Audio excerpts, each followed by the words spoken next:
getting to see the best golf courses in the world, the adrenaline rush of having a chance to win, you know, and just holding your breath whenever that putt's getting close, you know, things like that. And you know, I love this game. It's a game that you can't perfect. It changes every day. Wind directions, courses, the way you feel, the way you're hitting it. You know, it's a constant problem to be solved, and I like trying to solve problems. I'm a glutton for punishment, I guess. I don't know what the deal is, but I just love it. My favorite course that we go to is Riviera. I love it. It's easily my favorite tournament. I love the way the course looks. It's beautiful. There's no rough. Bubba's won there 3 times. We'll throw that in there. That helps. You know, college fun for the kids. But probably my favorite tournament is the Travelers. You know, the group that runs the Travelers are some of my favorite people, and they're just amazing. And side note, Bubba's won there 3 times as well. So another great place to go. It's got to be Augusta. You know, he's won there twice. So now that we're talking about Bubba a lot, but you know, watching it as a kid on TV, you know, knowing Jack made this putt, you know, Nick Faldo did this, you know, just those things are great memories growing up with my dad, and then to actually be able to walk the grounds with the white jumpsuit on next to a great player and to be able to win it twice, it's pretty spectacular, you know, second to none. It's pretty surreal, man. You know, just like I said, the first time it happened, it was just kind of like, what is going on right now? You know, you can't even imagine it. And I couldn't even call my wife. You know, I turned my phone on and it was just constant text messages. I mean, for 30 minutes to an hour, I couldn't even use it. I would just set it off to the side. It's like, okay, I can't call my wife right now. So it was pretty awesome. Oh man, favorite hole at Augusta? Got to be number 10 now that he hit that hook shot, right? Gosh, you caught me off guard with this one. I got so many good ones. I don't know, man. I live day to day, and I have, you know, honestly, I just wake up. I love life, and I love this game, and I love going to Caddie for Bubba. He's a great guy. He's a lot of fun to be around, and it's just fun to wake up every day. So it would be hard for me to single that question down, to narrow it down to one single moment. I've just got so many great times that I've had over the years. 20 years I've been caddying, so it's hard to pick one. For Bubba, he's not a real big stats guy, but I like to look at it to see maybe where he can improve. And he's always going to be great in driving because he hits the ball very far and he's a good driver of the ball. But from there, we move out to how's he hitting his irons, how's he chipping, how's he putting compared to the field, sand play.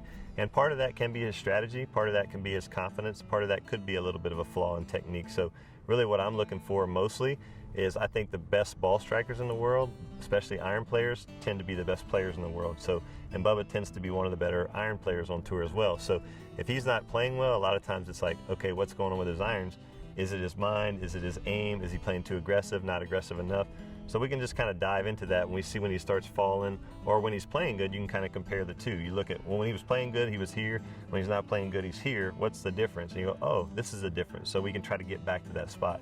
So having data is a great, you know, kind of a baseline to start with and just say, okay, where do we go from here? And then how do I get back to there if it's working? Well, there's two sides of the brain. There's the analytical side, and then there's the playing side. And to perform at your best, you want to be on the playing side of your brain. Where as caddies, we're always calculating all this stuff, and then we're trying to give that information to our pro, right? How much better is it if you can just walk up to a shot and know, hey, all I have to do is perform. I can totally trust the data that's being presented to me. I think that's a huge advantage to beating your friends. Right, so the first thing we're looking for is a sprinkler head. You know, the sprinkler head is going to say 150 on it, and then we look in our book and it says 150 in parentheses, but it might say 135. Well, that number's to the front. Next thing we're going to do is look at our pin sheet. How far is it to the actual flag? And if the flag says the pin's on 15, well, 135 plus 15, that's 150. So that's the first thing that we do. So it's like basic math, simple stuff, right? Now where it starts to get complex, you know, where is the pin location on the green? Is it in the back of the green? Is it in the front of the green? How close is it to the right side, the left side? So those are things that matter. Why? Because maybe going over the green is death, right? Also, how hot is it outside? You know, you might play out here in the desert like we are now. In the morning, it's cold. And by the time you get, right now it's 70 degrees out here. That ball is going to go way farther in the end. So now we're having to adjust as caddies, and we're just kind of guessing.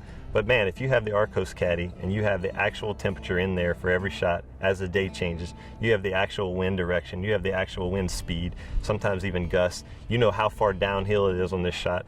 All the things that we're trying to do on the PGA Tour, the Arccos caddy is doing for you. So it's very simple. I mean, you should trust that before you should trust me, trust me. And I make mistakes. I've given some bad yardages. You know, sometimes you subtract instead of add or whatever. I don't think this is going to happen. I mean, in Mark Brody's book, you know, it's amazing because he talks about the fastest way for amateurs to improve.